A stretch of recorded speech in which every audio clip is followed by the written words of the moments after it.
Bismillahirrahmanirrahim. Assalamualaikum warahmatullahi wabarakatuh. Apa kabar anak-anak semuanya? Alhamdulillah, hari ini berjumpa lagi dengan Ustadz. InsyaAllah hari ini kita di pertemuan selanjutnya di video pembelajaran kali ini, yaitu di tema 1, subtema 1, pembelajaran 6. InsyaAllah nantinya akan Ustadz berikan materi-materi yang memang dapat kita pelajari bersama-sama. Baiklah, sebelum kita memulai pelajaran, langkah baiknya dulu kita memulai dengan membaca doa agar Allah senantiasa memberikan dan melimpahkan rahmat dan hidayahnya kepada kita semuanya. Amin ya rabbal alamin. Hari menjelang sore, sudah saatnya Edo kembali ke rumah. Namun sebelum pulang, Edo membantu Pak Rudi membersihkan kandang kelinci. Kandang kelinci dibersihkan untuk menjaga kesehatan kelinci. Nah, sekarang amatilah dengan cermat gambar di atas. Kemudian buatlah cerita tertulis dari gambar tersebut. Buatlah cerita minimal 3 paragraf. Nah, sebelum menulis cerita, tentukan ide pokok terlebih dahulu yang akan kamu kembangkan dalam cerita agar mudah kamu dalam membuat sebuah cerita. Setelah kalian menemukan ide pokok, jangan lupa untuk menentukan kalimat pengembangnya. Nah, dengan kalimat-kalimat pengembangnya, kalian bisa membuat sebuah cerita tertulis. Maka dari itu, tentukan dulu ide pokoknya, dan setelah itu kalian kembangkan ide pokok tersebut menjadi sebuah kalimat. Misalnya ide pokoknya pada paragraf pertama yaitu kandang kelinci Pak Rudi. Nah, dengan kalian kembangkan kalimat menjadi kalimat di mana bagaimana keadaan tentang kandang kelinci Pak Rudi tersebut. Pada paragraf kedua, ide pokoknya adalah Pak Rudi dan Edo menyayangi kelinci. Nah, kamu dapat mengembangkan kalimat tersebut bagaimana cara Pak Edo dan Rudi menyayangi kelincinya. Untuk paragraf ketiga, misalnya cara Pak Rudi dan Edo menjaga kebersihan kandang kelinci. Nah, di sini dapat kamu kembangkan juga bagaimana atau cara apa yang biasanya dilakukan Pak Rudi dan Edo untuk menjaga kebersihan kandang kelinci. Nah, di paragraf keempat, misalnya ide pokoknya manfaat menjaga kebersihan kandang kelinci. Di sini dapat kamu kembangkan ide pokoknya ini di mana dan apa saja kira-kira manfaat ketika kita menjaga kebersihan kandang kelinci. Pada paragraf terakhir atau paragraf kelima, nah di sini ada misalnya ide pokoknya kelinci Pak Rudi banyak dan sehat. Nah, kamu dapat mengembangkan kalimat ini, misalnya keadaan kelinci Pak Rudi yang terawat dengan baik. Nah, bagaimana? Oke. Pada pembelajaran sebelumnya, kamu telah mengetahui contoh hewan yang termasuk vertebrata, yakni siput. Berikut contoh lain hewan yang juga termasuk vertebrata, yakni kupu-kupu. Mari sama-sama sekarang kita baca teks. Gerak kupu-kupu. Paragraf pertama. Kupu-kupu adalah hewan yang lucu. Warnanya indah dan menarik. Banyak orang menyukainya. Dia terbang dan hinggap pada bunga-bunga. Badannya kecil, namun memiliki sayap yang lebar. Sukakah kamu pada kupu-kupu?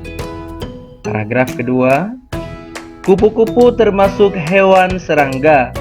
Kupu-kupu memiliki organ gerak yang sama seperti serangga-serangga lainnya. Salah satu organ gerak yang istimewa dari kupu-kupu dan serangga lainnya adalah sayap. Dengan sayap ini, maka menjadikan serangga sebagai satu-satunya hewan avertebrata yang bisa terbang. Untuk paragraf ketiga, tahukah kamu sayap kupu-kupu yang indah sebenarnya transparan? Lalu, kenapa terlihat berwarna-warni? Sayap kupu-kupu terlihat warna-warni karena perbedaan kecerahan pada setiap lapisan tipisnya. Paragraf yang terakhir keempat, kupu-kupu memiliki kemampuan terbang yang luar biasa. Kupu-kupu bisa terbang sejauh ribuan kilometer untuk mencari daerah yang hangat ketika musim dingin tiba. Kupu-kupu akan kembali lagi menempuh jarak ribuan kilometer ketika musim semi tiba. Meskipun demikian, kupu-kupu tidak bisa terbang apabila suhu tubuhnya di bawah 30 derajat Celcius. Nah, baik anak-anak, sekarang dari bacaan tersebut kita akan menentukan ide pokok dari masing-masing paragraf pada bacaan di atas. Nah, coba perhatikan bukunya ya. Kita perhatikan dari paragraf pertama. Pada paragraf pertama, kalimat utamanya terletak pada baris pertama.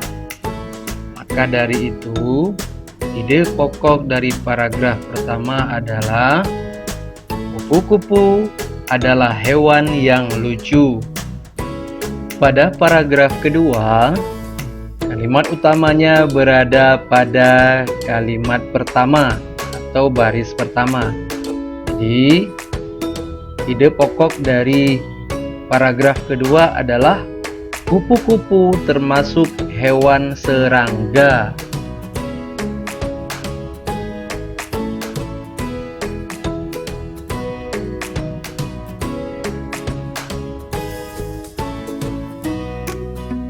Baik, sekarang pada paragraf ketiga, kalimat utamanya terdapat pada baris pertama juga, yaitu jadi ide pokoknya adalah sayap kupu-kupu yang indah sebenarnya transparan. Pada paragraf terakhir, yaitu paragraf keempat, kalimat utamanya juga terdapat pada kalimat awal atau pada baris awal, yaitu ide pokoknya adalah kupu-kupu memiliki kemampuan terbang yang luar biasa. Baiklah anak-anak, demikianlah cara menentukan ide pokok pada setiap paragraf. Nah, sekarang kamu telah mengetahui organ gerak hewan vertebrata dan avertebrata. Pada pembelajaran sebelumnya, kamu telah mengetahui gerak kelinci, siput, kupu-kupu, dan ikan. Sekarang kita akan membandingkan kedua hewan tersebut antara hewan vertebrata dan hewan avertebrata.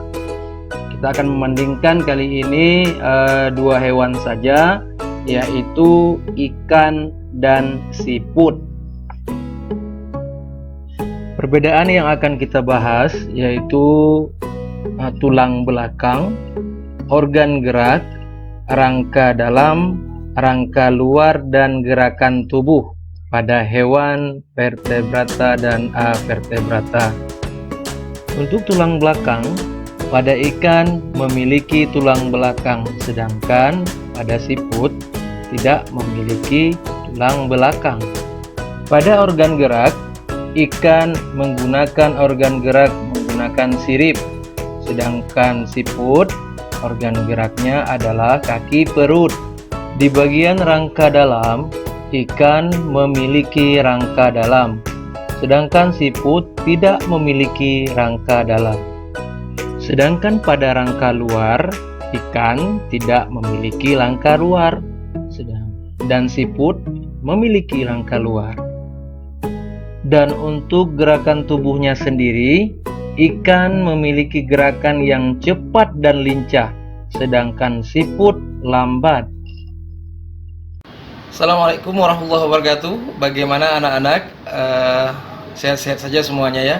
Bagaimana dengan video pembelajaran tadi? Semoga video pembelajaran tadi bermanfaat buat kita semuanya ya. Semoga ilmu yang didapat dari video tadi bisa dijadikan pedoman dalam kehidupan sehari-hari. Semoga bermanfaat. Mungkin cukup sekian dulu video pembelajaran ini. Assalamualaikum warahmatullahi wabarakatuh.